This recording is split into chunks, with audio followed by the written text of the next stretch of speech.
I read a crazy statistic.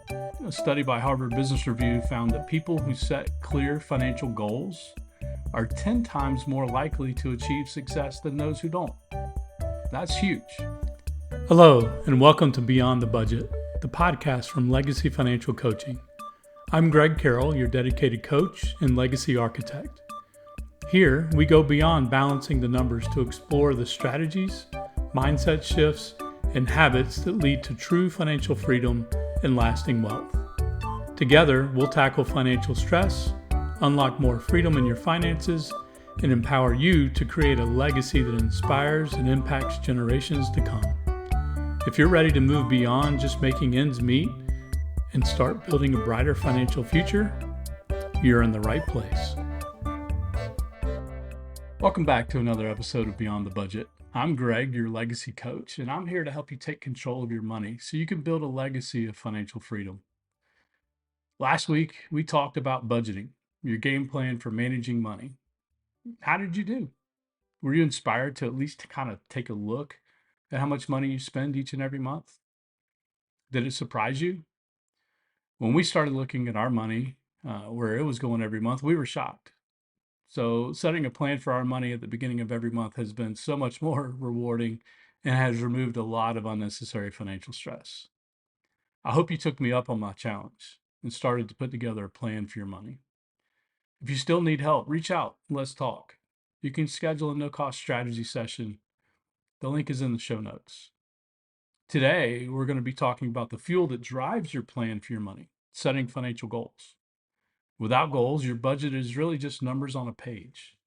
But with goals, it's a powerful tool to help you achieve the life that you want. I read a crazy statistic. A study by Harvard Business Review found that people who set clear financial goals are 10 times more likely to achieve success than those who don't. That's huge. So let's talk about how to set financial goals that actually work. Let's dive in.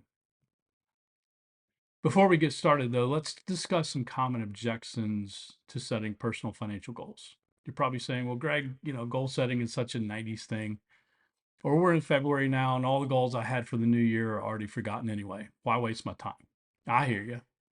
One of my mantras in life is, in order to have peace, you have to prepare for war. I firmly believe that while there is a lot of good in society, there are lots of not so good things. And what society says you need to have success with money and peace is very often far from the truth. Society tells you that it's normal to be in debt, so long as you can make the payment. Society says don't deprive yourself of anything. Do what you want, when you want, and with whoever you want. But let me ask you, who in society is coming running to be at your side during the time when you have a need? When you're laid off from your job, or you lose your house from flooding due to a hurricane or fires due to winds? How long do you think that $750 the government's going to give you is going to last? Listen, we have to stop acting like entitled brats and start taking ownership for our decisions and for our future and for our children's future. As the Bible says, we have to count the cost and plan accordingly, which is why setting and acting upon goals is so important. You might say, well, I don't make enough money to set financial goals. Well, goals aren't just for the wealthy. As a matter of fact, most of the wealthy got wealthy because they set and acted on goals when they had little or nothing. A study by Bankrate found that 60%, almost 60% of Americans can't even cover a $1,000 emergency expense. So setting even small financial goals can help break that cycle. You need to change your thinking. I had to.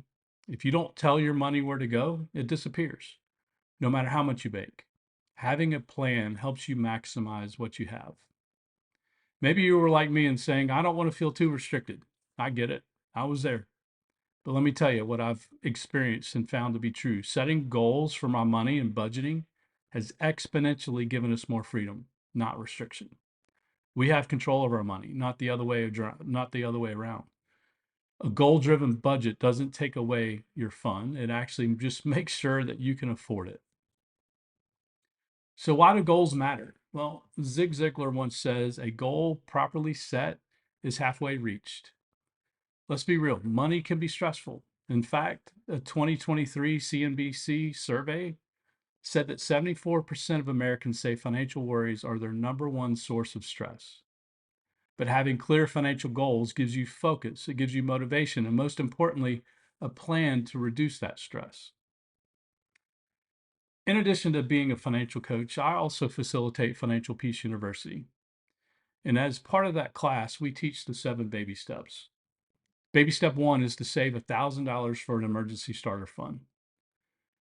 A lot of students don't think $1,000 is enough. Well, guess what? They're right. Remember that Bankrate study found that 60% of Americans could not cover a $1,000 emergency? So we set a goal to save up $1,000 within the first 30 days of starting their debt-free journey. I've had the privilege of working with over 100 students over 6 classes, and we work together to identify actionable steps to help them save their first $1,000 in a separate savings account. It's reserved only for emergencies. Seeing students accomplish this for the first time is exciting because they can see that it is possible.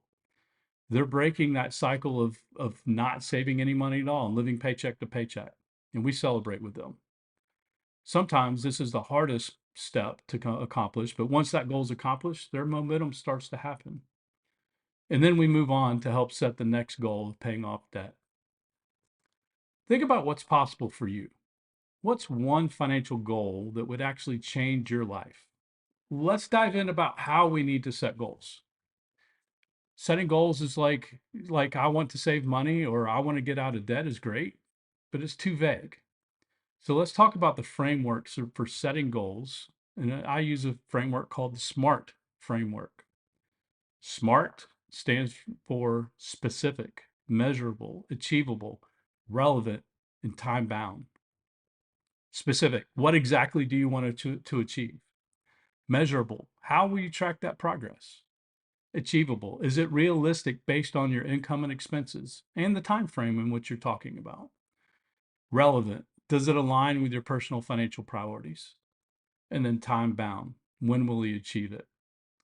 So for example, instead of saying I want to save money, say I will save $5,000 for an emergency fund by December 31st by setting aside $417 per month. Do you see how specific that is? That covers all of the framework pieces: specific, measurable, achievable, relevant, and time bound. Why does this work? Well, studies show that 92% of people who set vague goals will never achieve them. But when you create a specific, measurable plan, your chances of success skyrocket to over 76%. One of the other things you can do is you can break these goals down into steps. Sometimes big goals can feel overwhelming. So the key is to break them down. First thing you do is you prioritize your goals. If you don't have an emergency fund, make that the priority before saving for a vacation. You set weekly and monthly goals.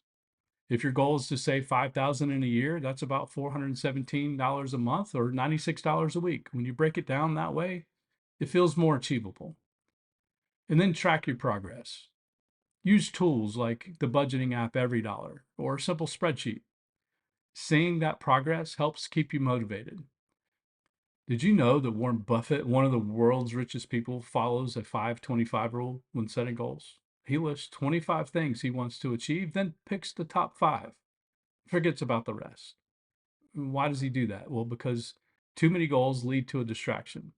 So pick your top 1 to 3 financial goals and go all in. So here's my challenge to you. Write down one SMART financial goal today, just one. Then share it with a friend or a spouse or accountability partner. When you speak it out loud, it becomes real. But here's the thing, accountability isn't just about telling someone your goal, it's about committing to follow through. When you invite someone to hold you accountable, you're giving them permission to check in, to challenge you, and to encourage you along the way. Accountability is completely voluntary, but the volunteer is you. You must be willing to be held accountable. Otherwise, accountability won't work. Sometimes I think we get the idea that if we have an accountability partner, all is good. Well, it's only as good as you being honest first with yourself, and then second, being willing to be held accountable. Be willing to be humble and to be vulnerable, and you'll be amazed at the results. Well, that's a wrap for today. If today's episode helped you, hit the subscribe button, leave a review, It helps us reach more people who need financial freedom. Next week, we're diving into one of the most important financial safety nets, building an emergency fund. How much do you really need? Where do you start? Well, I've got you covered. Thanks for tuning in to Beyond the Budget by Legacy Financial Coaching. I'm Greg, your legacy coach, and I'll see you next time. Keep building your legacy one step at a time. Be free. Thank you for tuning in to Beyond the Budget. I hope today's episode gave you practical steps and encouragement to build a stronger financial foundation. Remember, your legacy starts with the choices you make today. If you enjoyed this episode, don't forget to subscribe, leave a review, and share it with someone who might benefit. And as always, if you're ready to take your finances to the next level, schedule a no-cost initial strategy session. The link is in the show notes. Until next time, stay focused, stay faithful, and let's build a legacy worth leaving.